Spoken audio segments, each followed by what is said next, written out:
Solid से liquid होना, हाँ ये एक फेज चेंज है। हाँ, लिक्विड से गैस होना, हाँ ये भी एक फेज चेंज है, right. Phase change of water से रिलेटेड हम लोग बात करते हैं और इसके कोरस्पॉन्डिंग जो न्यूमेरिकल वैल्यू है वो भी आपके लिए बहुत जरूरी है। टेम्परेचर हीट कर्व को जो ड्रॉ करा गया है वो तो जो भी लाइनें हैं, है ना, और हम इसको समझते हैं और हमें इसी को समझना इस लेक्चर का बोल लीजिए या जितना हम लोगों ने टर्मिनोलॉजी पढ़ी है उसका ये कंक्लूजन है। और इससे बहुत सारे सवाल बनते हैं। फेज चेंज हम लोगों ने थोड़ा सा स्टार्टिंग में भी इस पर बात करा था। फेज चेंज पर क्या था कि फेज चेंज कुछ और नहीं होता है, फेज चेंज भी हमारा जो भी है इंक्रीज इन काइनेटिक एनर्जी ही होती है ना। तो अगर हम लोग उस पर बात कर रहे हैं तो ध्यान दीजिए, सॉलिड से लिक्विड होना, हाँ ये एक फेज चेंज है। हाँ, लिक्विड से गैस होना, हाँ ये भी एक फेज चेंज है, राइट नाउ। और जब ये होता है तब क्या हम लोग मानते हैं या जो कंडीशन है कि जब सॉलिड से लिक्विड होता है, हाँ तो इसको जो भी हम लोग डिफाइन कर रहे हैं इट्स अ मेल्टिंग पॉइंट। हाँ, और आप क्या बोलोगे कि इस कन्वर्जन के दौरान आपका टेम्परेचर कांस्टेंट रहता है। ध्यान से यहां पर भी अगर आप बात करोगे तो जब लिक्विड से गैस होता है जिसको आप या लिखा जा चुका है बॉइलिंग पॉइंट, हाँ तो वो भी उस दौरान भी आपका टेम्परेचर कांस्टेंट होता है, राइट नाउ।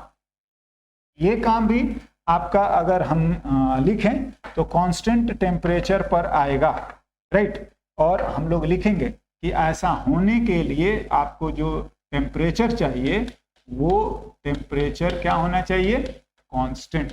हाँ, यहां पर भी सॉलिड से गैस भी जो जाएगा तो ये जो है जब फेज चेंज होगा तो इस दौरान भी आपका जो टेम्परेचर है वो क्या होना चाहिए, constant.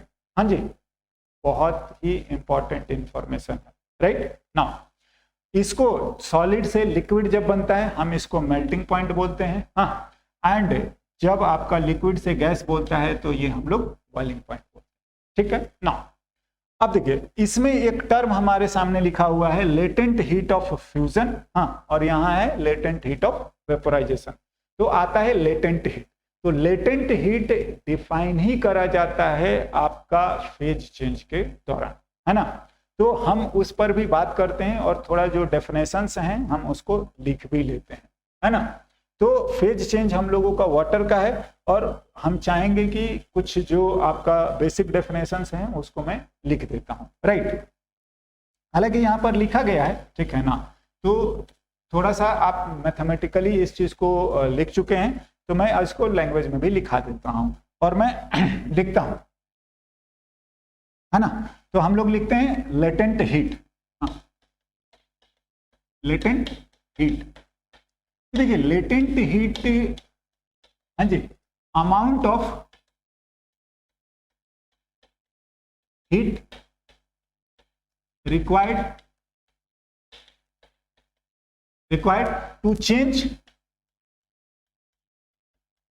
to change the phase of unit mass of substance, unit mass of substance, बिल्कुल।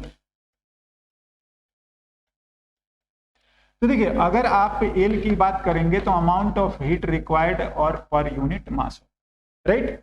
और यहां से अगर हम लोग क्यू लिखें, इनफैक्ट देखिए जब भी हम क्यू लिख रहे हैं तो वो चेंज होता है हीट का, है ना, जितना सप्लाई करें। तो जो पहले था उसके अलावा आपने जो भी दिया तो वो चेंज वाली बात है, तो आप क्यू भी लिखेंगे तो वही बात समझेंगे, राइट। तो ये जो क्यू आ रहा है वो एम इंटू एल, है ना, और हम इस चीज का ध्यान रखेंगे। तो इस तरीके से अगर आप लिख रहे हैं तो ये है, हाँ, क्यू को एम इंटू एल लिखा जाएगा। नाउ नेक्स्ट थिंग इज कि अगर हम लोग इसमें जाते हैं क्या कि अगर आप सॉलिड से लिक्विड जा रहे हैं तो सॉलिड से लिक्विड जाने की बात करेंगे तो हम उसको बोलते हैं लेटेंट हीट ऑफ फ्यूजन। लिख लेते हैं हम लोग,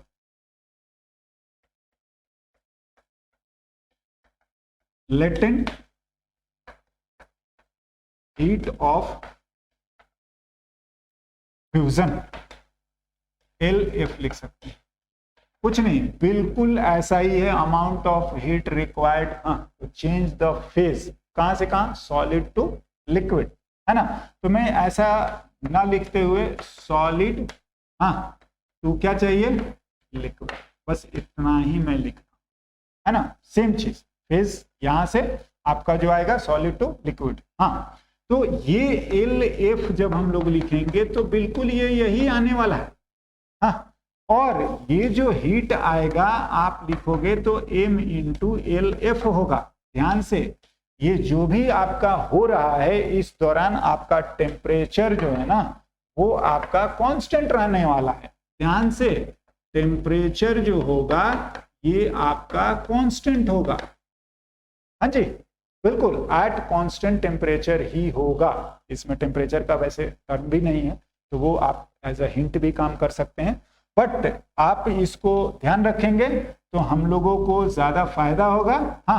और Q जो आएगा वो m इंटू एल एफ, है ना, लेटेंट हीट ऑफ फ्यूजन कब होगा, सॉलिड से जब लिक्विड, राइट। नाउ नेक्स्ट अगर हम लोग बात करें तो लेटेंट हीट ऑफ वेपोराइजेशन, है ना, उसको भी लिख लेते हैं। तो अगर हम लोग लिखें कि लेटेंट हीट ऑफ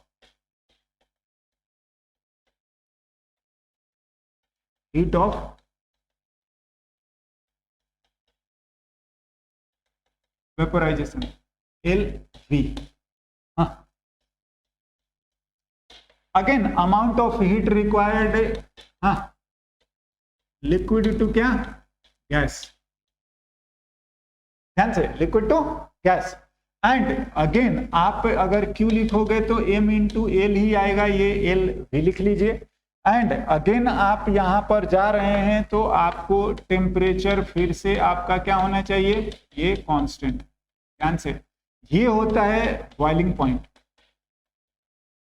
ये होगा बॉइलिंग पॉइंट। और ये जो आपका आता है ये आपका मेल्टिंग पॉइंट, ठीक है ना, हम लोग लिख सकते हैं मेल्टिंग पॉइंट, है ना। तो मेल्टिंग पॉइंट, राइट। तो एनीवे टेम्परेचर कांस्टेंट होना चाहिए, ये चीजें हैं। और इस तरीके से हम लोग लिखते हैं। नाउ मैं अगर ये सेम डेटा या सेम डेफिनेशन जो स्पेसिफिकली हम वाटर की बात करेंगे तो उससे रिलेटेड कुछ न्यूमेरिकल वैल्यू को हमें ध्यान रखने की जरूरत पड़ेगी, है ना, और वो फ्रिक्वेंटली हमें यूज भी करना पड़ता है और हमें होना भी चाहिए। एनीवे हम आते हैं और ये सारा डेटा और जो सारी जो चीजें हैं फेज चेंज ऑफ वाटर से रिलेटेड हम लोग बात करते हैं, और इसके कॉरेस्पॉन्डिंग जो न्यूमेरिकल वैल्यू है वो भी आपके लिए बहुत जरूरी है। ना देखिए, जैसा दिया गया है आइस से वाटर, है ना, तो आइस से वाटर जा रहा है, ये ध्यान दीजिए कि ये आपका टेम्परेचर 0 डिग्री सेंटीग्रेड पर, और ये कांस्टेंट होना चाहिए, बिल्कुल तभी ये होगा।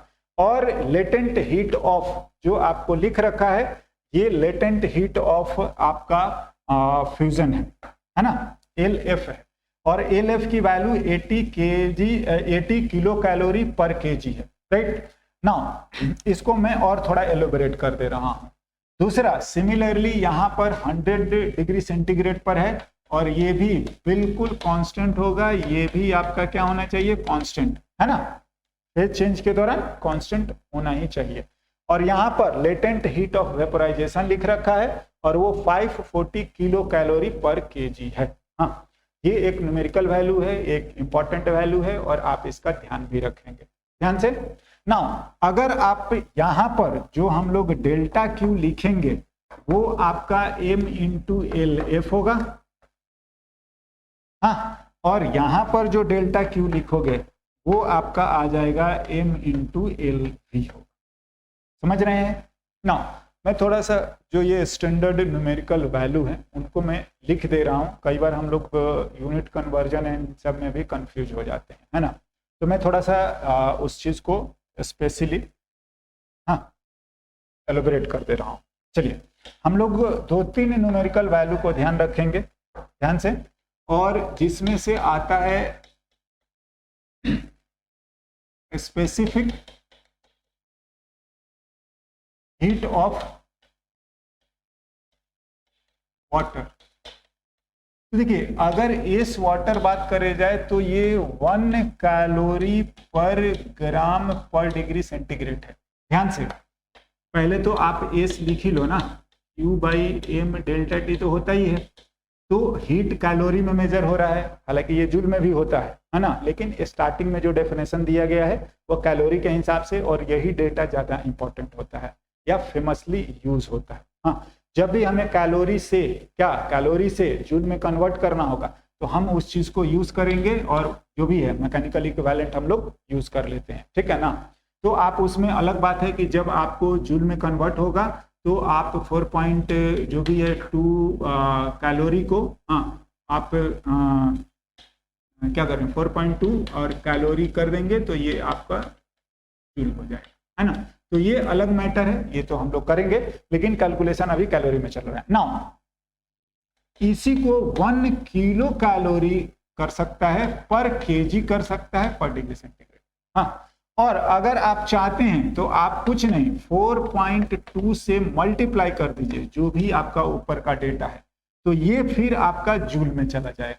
समझ रहे हैं? तो मैं इस यहाँ पर ना लिखते हुए मैं बोलूंगा कि आप जो भी है कैलोरी में ही कैलकुलेशन करें।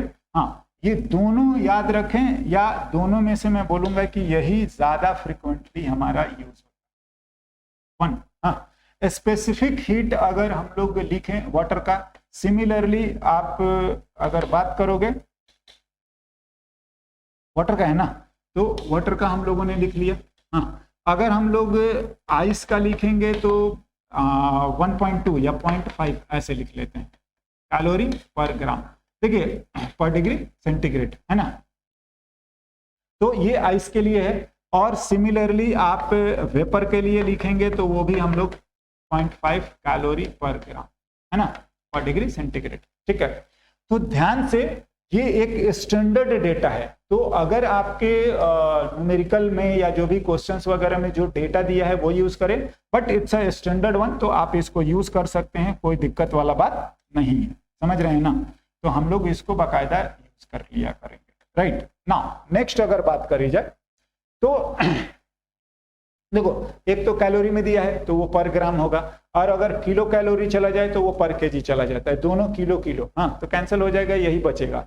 बट ये आपका कैलोरी वाला जो कैलकुलेशन है ये थोड़ा ज्यादा चलता है ना। और ध्यान से जब एसआई यूनिट पे आ जाएगा या अगर जूल में पूछने लगेगा तो आप 4.2 में मल्टीप्लाई कर देंगे कैलोरी में, तब ये जाके ज्यादा बेटर आंसर है, या उस पर भी फोकस करेंगे, है ना। ऑप्शंस में अगर आ रहा है तो बी केयरफुल कि वो हमारे लिए जरूरी है ना।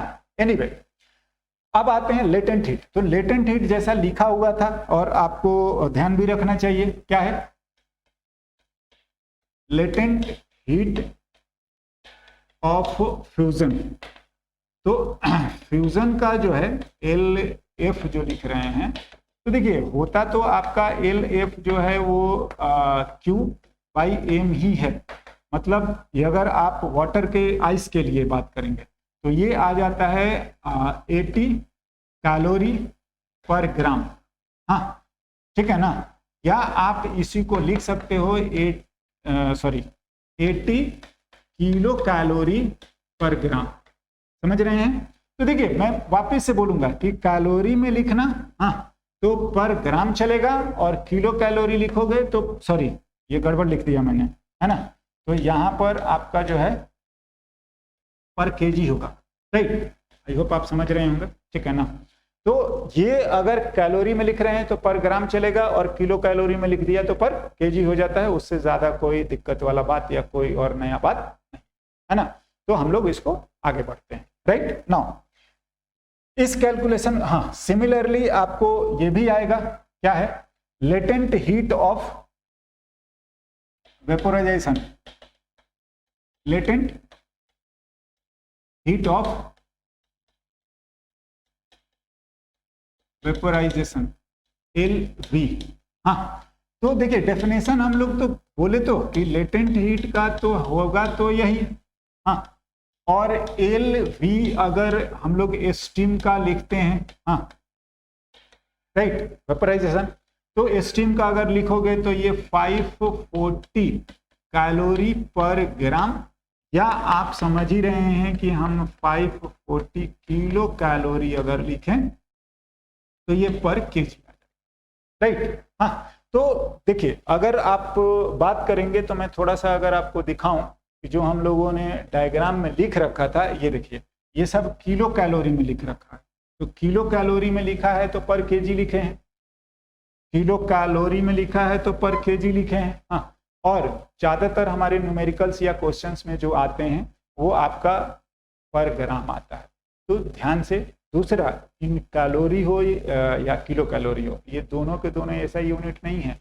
ऐसा यूनिट हमारा क्या हो जाता है, ऐसा यूनिट हमारा जूल ही है। तो जो भी कैलकुलेशन हम कैलोरी में करेंगे वो फाइनली आप ऑप्शन देख के या जो भी एज पर द रिक्वायरमेंट है आप लास्ट में 4.2 से मल्टीप्लाई कर दीजिए, वो आपका फाइनली कन्वर्ट हो जाएगा किस में, जूल में, जो कि हमारे हीट के लिए ऐसा यूनिट होता है।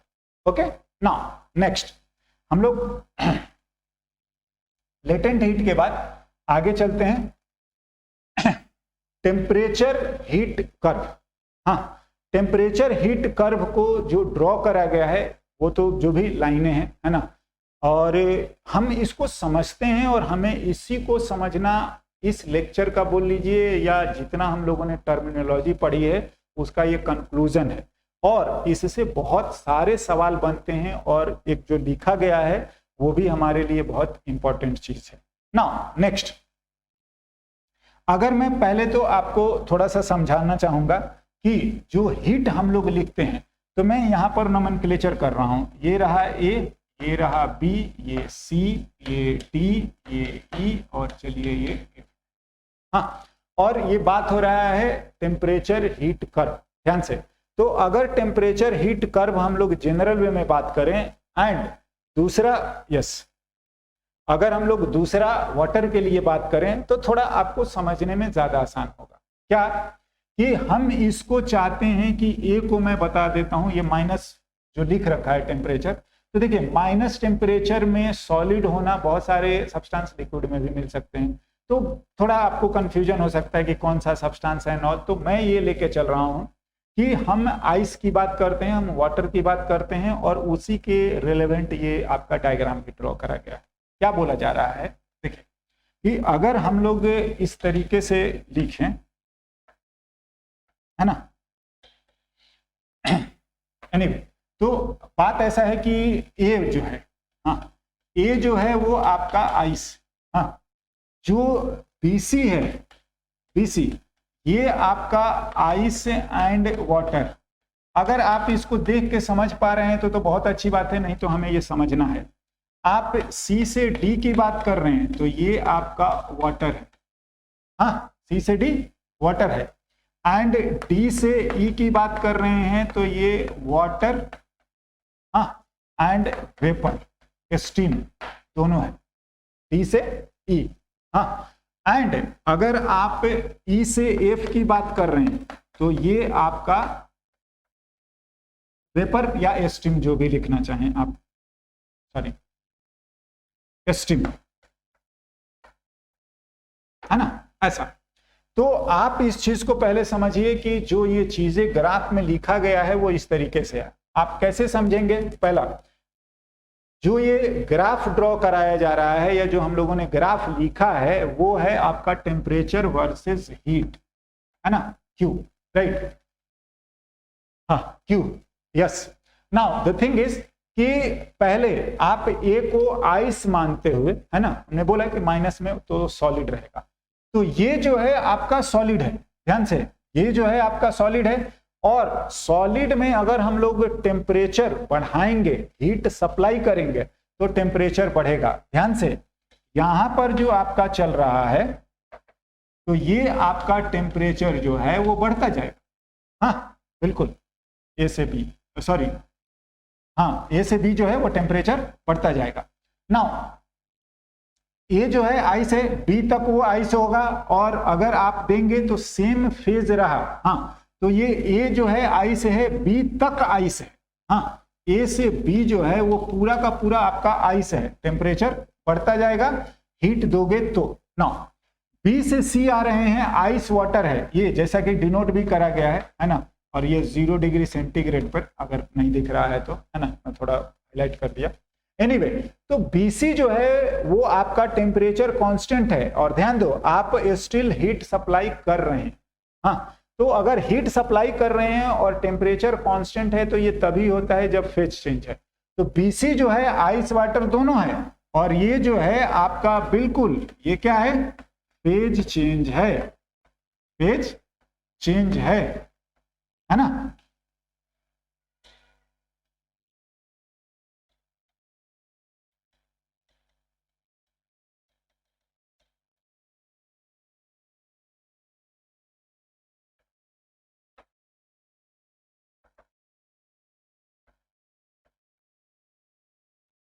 फेज चेंज, हाँ, तो BC जो है वो फेज चेंज है। नेक्स्ट अगेन C से D जो है वो वाटर है। क्या, अगर आप हीट सप्लाई करेंगे तो ये आपका टेम्परेचर बढ़ेगा, मतलब वो सेम फेज में। नाउ D से E जो जाएगा, हाँ, तो यहां पर अगर आप बात करोगे तो फिर से आपका यही होने वाला है कि जब आप, हाँ, यहां पर टेम्परेचर फिर से आपका बढ़ेगा। कब, जब आप हीट सप्लाई करेंगे तो अगेन टेम्परेचर बढ़ेगा। कहां से कहां, C से D। हाँ, आप देखते जाओ, हीट बढ़ा रहे हैं तो टेम्परेचर भी बढ़ रहा है ना। हाँ, तो ये ऐसा है। D से E हीट तो बढ़ रहा है लेकिन टेम्परेचर नहीं चेंज हो रहा है, और जो भी 100 लिख रखा है वाटर के कॉरस्पॉन्डिंग लिख रखा है, और ये आप ध्यान रखिए बॉइलिंग टेम्परेचर, राइट। हाँ, तो आप D से E की बात करेंगे तो फिर से ये आपका फेज चेंज है, ये आपका जो है वो क्या है, फेज चेंज है। हाँ, और यहां पर जो होगा टेम्परेचर आपका क्या होगा, कांस्टेंट होगा। हाँ जी, ध्यान से देखिए, इस पूरे कर्व को समझ जाएंगे तो आज आप जितना पढ़े हैं वो सब आपका काम हो गया, समझ रहे हैं। नाउ नेक्स्ट, अगर हम लोग इसको थोड़ा सा और एनालाइज करें तो E से F, और E से F जो है वो आपका स्टीम हो चुका है, और यहां पर अगर आप हीट देंगे, हीट सप्लाई करेंगे तो टेम्परेचर भी क्या हो रहा है, बढ़ता जा रहा है। नाउ तो देखो, एक तो हम लोगों ने थ्योरेटिकल एनालिसिस करी है, हाँ, और आप इन्हीं चीजों को अगर हम लोग मैथमेटिकली लिखें दोबारा तो मैं उसको भी लिख के आपको बताता हूं ना। देखिए, पहला आप थोड़ा देखते जाइएगा, आपके पास तो कर्व है, हाँ, और मैं एक बार और दिखा देता हूं। A से B, हाँ, B से C, C से D, D से ये, तो A से B जो है आपका, ध्यान से, Q बढ़ रहा है और टेम्परेचर बढ़ रहा है। तो इस तरीके से, यस, A से B, तो A से B के लिए अगर आप Q लिखेंगे तो वो आएगा MS डेल्टा T। ध्यान से, हाँ, क्योंकि टेम्परेचर चेंज हो रहा है, और ये जो है आपका आइस है, राइट। नाउ B से C की बात कर लीजिए, तो B से C अगर लिखोगे, चलिए देखते चलते हैं, तो B से C जो है वो टेम्परेचर कांस्टेंट है, हाँ, और आप हीट दे रहे हैं। तो कब होता है, जब आपका फेज चेंज हो, हाँ, तो जब फेज चेंज होगा तब तो आपका जो हीट आएगा वो आपका M इंटू एल होगा, और ये M इंटू एल एफ। हाँ, यहां पर देखिए, अगर आप लिखोगे तो ये टेम्परेचर वैसे बढ़ रहा है हीट बढ़ाने से, और यहां पर टेम्परेचर जो है वो आपका कांस्टेंट। आई होप कोई दिक्कत नहीं होनी चाहिए, है ना। दूसरा, अगेन अगर हम लोग C से D जाएंगे तो C से D आपका वाटर है, जैसे आप देख लीजिए वाटर है, और अगर आप हीट देंगे तो टेम्परेचर भी क्या होगा, बढ़ेगा। और इसके लिए अगर हम लोग लिखें कि C से D, तो ये अगर आप Q लिखोगे तो वो again MS and delta T आएगा। क्या, T अगर हीट देंगे तो, हाँ, ठीक है ना, हीट बढ़ाएंगे तो टेम्परेचर भी क्या होगा, बढ़ेगा। हाँ, यहाँ पर टेम्परेचर, इनफैक्ट यहीं पर हम लोग लिख रहे हैं कि हीट जो है हम लोग बढ़ा ही रहे हैं, तो हीट बढ़ाएंगे तो टेम्परेचर बढ़ेगा, हीट बढ़ाएंगे तो भी टेम्परेचर यहाँ पर कांस्टेंट रहेगा, यहाँ पर बढ़ेगा। फिर आप D से E, आप ग्राफ को दोबारा देखें, Q equals to M into L B, and temperature आपका कांस्टेंट होगा। हाँ, आप देख लीजिए, D से E हीट आप बढ़ाइए लेकिन टेम्परेचर नहीं बढ़ रहा है। हाँ, तो ये तब होगा जब फेज चेंज होता है। हम लोगों ने इस बात को लिखा है, फेज चेंज हो रहा है ना डी से ई, और इस दौरान हम लोग लिखेंगे लेटेंट हीट ऑफ क्या, वेपोराइजेशन। तो ये हम लोगों ने लेटेंट हीट ऑफ वेपोराइजेशन लिख दिया है ना, एलवी, राइट। नाउ नेक्स्ट आता है ई से एफ। हाँ, और ई से एफ लिख दीजिए। फिर से आपका जो आएगा अगेन क्यू जो आएगा वो M S delta T, and again temperature आपका बढ़ेगा। ध्यान से एक चीज में और पॉइंट आउट करना चाहूंगा, क्या कि अगर जब आप लिख रहे हो तो ये आपका ध्यान से आइस का होगा। हाँ, ये जब आएगा तो ये वाटर का होगा। हाँ जी, वाटर है, हो चुका है। और ये जो होगा ये आपका वेपर का होगा, सॉरी मास नहीं, हाँ स्पेसिफिक हीट। तो ये वाटर का हो गया और ये आपका वेपर का हो गया। तो ध्यान से स्पेसिफिक हीट जिस फेज में है या जो उसका नेचर है सब्सटेंस का, उसी का यूज करें। समझ रहे हैं ना। अब देखो यहां पर थोड़ा एक दो बात और पूछा जाता है, क्या ए से बी जो है वो स्लोप ज्यादा होगा या सी से डी वाला ज्यादा होगा या ई से एफ वाला ज्यादा होगा। हाँ, तो स्लोप का रिलेशन, और इस चीज को थोड़ा समझिए। यहां पर तो स्लोप 0 है, डी से ही अगेन ये 0 है। तो आप इस चीज को समझिए, और आपको पता है कि हम लोग इसको लिखते हैं या यूज करते हैं क्या, स्पेसिफिक हीट वाटर का ज्यादा होता है 1, आइस और जो भी है स्टीम है ना या वेपर का हम लोग सेम मानते हैं और वो 0.5 मानते हैं। तो जो आइस है यहाँ का और जो आपका वेपर है उसका तो आपका स्लोप दोनों सेम होगा, ठीक है। अब बात होता है कि ए से बी और ई से एफ का स्लोप तो सेम आ गया, तो अगले का क्या होने वाला है। तो ध्यान दीजिए, बात ऐसा है ना कि Q equals to M S delta T चल रहा है। हाँ, और टेम्परेचर वाला जो एक्सिस है वो Q बाई एम एस चल रहा है। हाँ, तो हम लोग तो ड्रॉ कर रहे हैं y इक्वल्स टू, अब पता नहीं इस चीज को हम लोग कैसे समझ रहे हैं, M X plus C draw करते हैं ना। तो स्लोप तो तुम्हारा ये चीज आ रहा है, Q को हटा दीजिए तो 1/ms। तो ध्यान से जिसका स्पेसिफिक हीट ज्यादा होगा, हाँ ज्यादा होगा, उसका स्लोप कम होगा। समझ रहे हैं, मतलब वो उसका टेम्परेचर ज्यादा राइज नहीं करेगा। या हम लिखें कि हाँ इससे, अब पता नहीं एम को एम, ये स्लोप आप समझते होंगे। तो एस वाटर जो है वो ज्यादा है एस आइस से, हाँ, या यही होता है एस वेपर का।